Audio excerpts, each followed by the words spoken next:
Geoengineering is, you can already see it being taken seriously sooner than expected. It's because we're starting to face these harsh realizations. Geoengineering is direct intervention in climate mechanisms. The severely nonlinear, mysterious system that I spoke of. That's what makes it hairy. But that's just the beginning of the hairiness. Because then you get to find who's going to control it. How do the international agreements work? It is so cheap to do some of these things. You can change the climate for everybody if you're a very rich person or a country like, say, China, who just says, we're tired of having Western China go dry on us. We're going to put a bunch of something in the atmosphere that'll dim the sunlight a bit. And sorry about you guys downwind, but that's what we're doing. Well, what we do here, we're downwind to them. We see their coal now as red sunsets.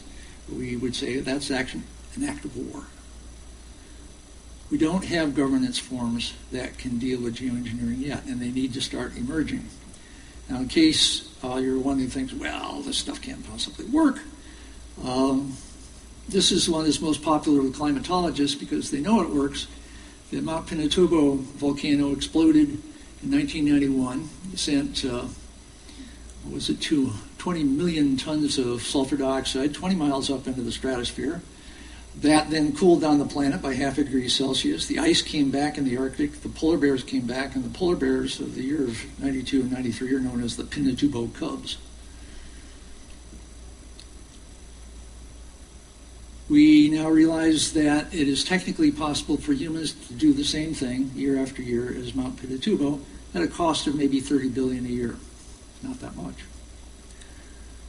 And if Mount Pinatubo had kept doing its thing year after year, it would have taken the global temperature down not 0.5 degree Celsius, but 3 degrees Celsius.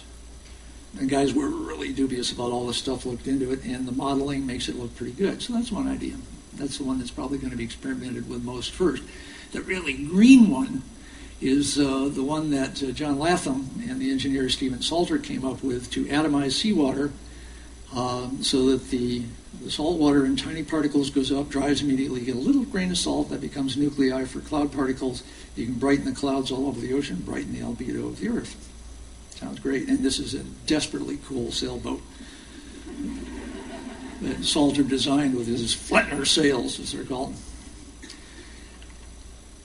Another one that Jim Lovelock and Chris Rapley from the Science Museum in London came up with is the idea of having 400-foot pipes that can reduce the thermocline problem of the stratification of ocean when it gets too warm and it dies. It's also a way to cool water around coral reefs or to prevent hurricanes from coming through.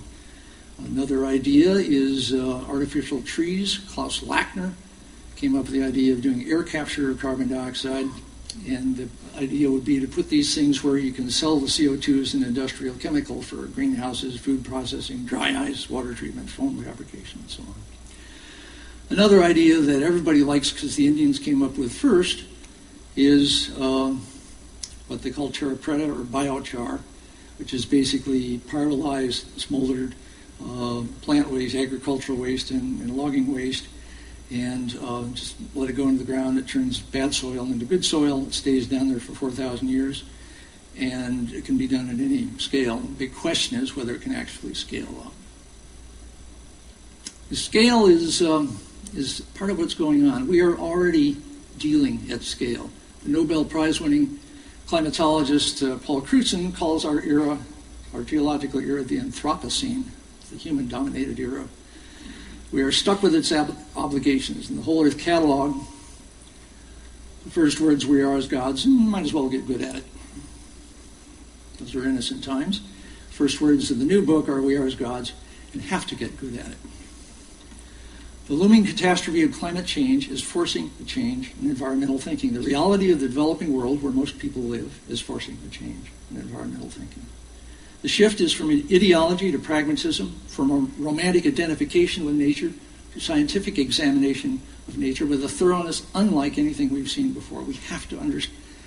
Ecology is not yet a predictive science. It needs to be one. Climatology is not yet a predictive science. It needs to be one. We are required by circumstances to be ecosystem engineers at planet scale. We need to figure out how to do it with as light a touch as possible and as much intervention as necessary. Ecological balance is too important for sentiment. It requires science. The health of natural infrastructure is too compromised for passivity. It requires engineering. What we call natural and what we call human are inseparable. We live one life.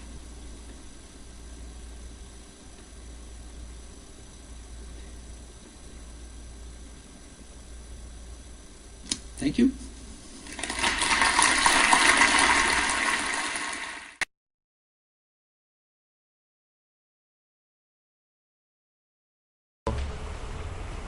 Dude's just stitching the whole. How fast he is moving. Oh They yeah. just try to get in and out now. That's unreal.